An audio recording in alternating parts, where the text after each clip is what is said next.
గురుగారు, ఈ వారం వృషభ రాశి వారికి ఎలా ఉంది? వృషభ రాశి వారికి 4 గ్రహాలు యోగిస్తున్నాయమ్మ. ప్రధానంగా ద్వితీయంలో గురువు, ఏకాదశంలో శని, దశమంలో రవి, రాహువులు. శుభప్రదమైన కాలం కొనసాగుతోంది. మంచి నిర్ణయాలు తీసుకుంటారు. మంచి జరుగుతుంది. సకాలంలో మీ కర్తవ్యాలను మీరు జాగ్రత్తగా నిర్వర్తించండి. ఏకాగ్రతతో పనిచేయండి. మీ వినయ విధేయతలు గౌరవాన్ని పెంచుతాయి. కృషికి తగిన ప్రతిఫలాన్ని ప్రసాదిస్తాయి. ఉద్యోగంలో పేరు ప్రతిష్టలు సంపాదిస్తారు. మీ మాటకు విలువ పెరుగుతుంది. నూతన ప్రయత్నాలు సఫలమవుతాయి. శత్రువులపై విజయం లభిస్తుంది. మిత్ర బలం పెరుగుతుంది.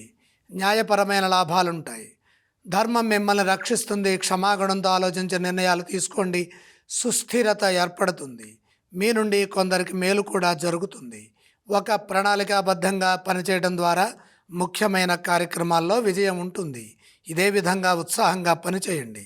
వ్యాపారంలో కలిసి వస్తుంది. గృహంలో శుభాలు జరుగుతాయి. వ్యాపారం బాగుంటుంది. వారం మధ్యలో ఒక సమస్య పరిష్కరించబడుతుంది. వృషభ రాశి వారు ఎటువంటి స్తోత్రాలను పఠించాలి? వృషభ రాశి వారు శ్రీ మహావిష్ణుమూర్తిని స్మరించాలి.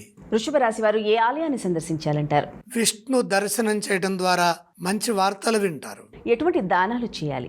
దాన క్రమంలో బుధ ప్రీతిగా పెసలు దానం చేయండి.